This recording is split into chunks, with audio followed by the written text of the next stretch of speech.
Hello, I'm David Breeden. I'm the Senior Minister at First Unitarian Society of Minneapolis, a historically humanist congregation, and this is Coffee and Wisdom. This week, we are looking at gratitude and giving thanks, since it is the Thanksgiving week.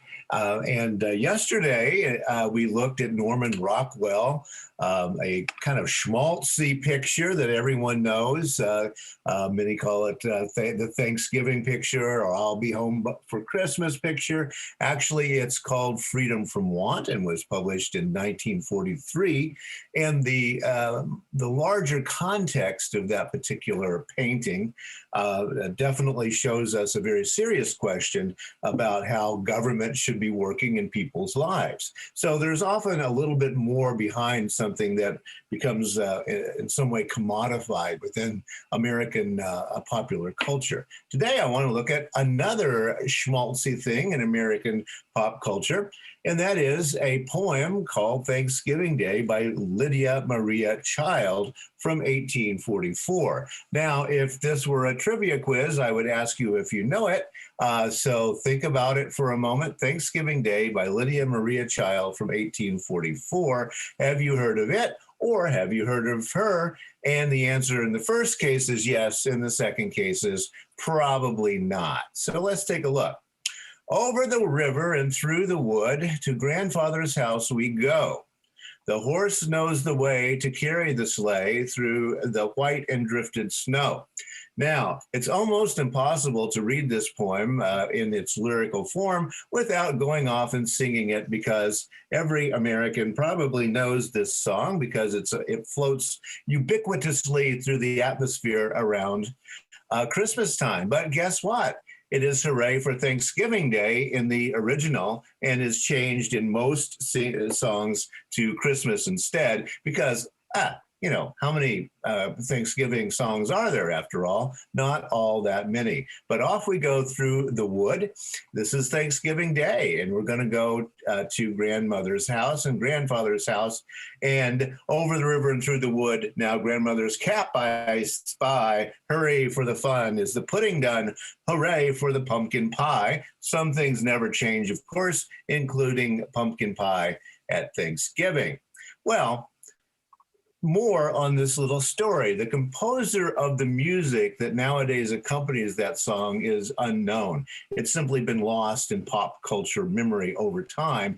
And nowadays, as I mentioned, it usually is a Christmas song instead of a Thanksgiving song. But it started out as Thanksgiving by Lydia Maria Child, who lived from 1802 to 1880, so her lifetime filling much of the 19th century and much of the 19th century subjects and problems of the day. She was a poet and a novelist. That's what she wanted to be in life. And her first book was published in 1824. It was called Hobomok, A Tale of Early Times by an American. As with many women writing in those days, she couldn't say she was a woman. And also with the very touchy kind of material, she had to be careful about letting her name out there as well. So this novel is set in the 1600s in the settlement of Plymouth. Guess what, right? A Thanksgiving story.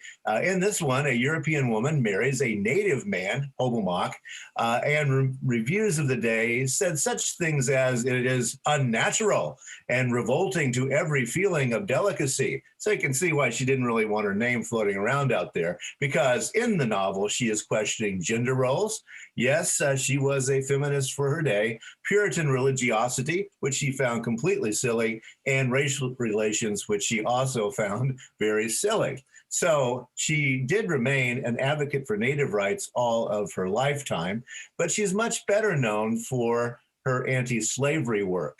In 1833, she published a book called An Appeal in Favor of That Class of Americans Called Africans. Now, she was very careful in the way she phrased this particular thing. Before the Emancipation Proclamation, enslaved Africans were not actually American citizens. So calling that group African Americans is actually historically incorrect. So she is appealing in favor of that class of Americans called Africans is a very radical kind of statement. She was a member of the Anti-Slavery Society founded by William Lloyd Garrison. That was the most radical of the anti-slavery groups of the day. It was the one that started the career of Frederick Douglass on the campaign trail to stop slavery. This is a little poster from the day: union with free men, no union with slaveholders. An anti-slavery meeting is coming up. Agents of the Western Anti-Slavery Society. 3 million of your fellow Americans are in chains. The church and government sustains the horrible system of oppression. Turn out and learn your duty to yourselves, the slave, and God. And this was the one thing that got them in most trouble, is that here at the bottom: emancipation or dissolution and a free Northern Republic. William Lloyd Garrison and his group thought that the North, the anti-slave North, should secede from the Union and become a haven and a safe place for ex-slaves. They would often burn an American flag or a constitution at their meetings. Very radical for that particular time period. And yes, she was a member of this group. Another book in that chain comes out in 1855, The Progress of Religious Ideas Through Successive Ages, because not only was she a radical in terms of abolition and in terms of native rights, but she was raised as a Calvinist, as most, I misspelled that, as most were in those days, and became a Unitarian, which was a slightly more okay thing to be if you lived in the area where she did, around Boston. But she went on beyond that and became a free thinker. And she wrote in the book in 1855, "It is impossible to exaggerate the evil work that theology has done in the world." She considered it an absolute waste of human energy to do anything about church or theology, religion, etc. And that was, yes, a little bit radical for her time. After the war, after the Emancipation Proclamation, she did work for women's rights, but being this far out in terms of her radicalism, she was not popular among the more centrist feminists of her day. And we've run into some other freethinkers among the early feminists who were like that. So yes, the next time you sing "Over the River and Through the Wood" and do your hoorays for pumpkin pie, do remember Lydia Marie Child, a very, very radical thinker for her time. And we wish that people would have listened to her a little bit better, and America would have been a better place to live a long time ago. Join us for Bibles and Beer Wednesday night at 7 p.m. Central Time.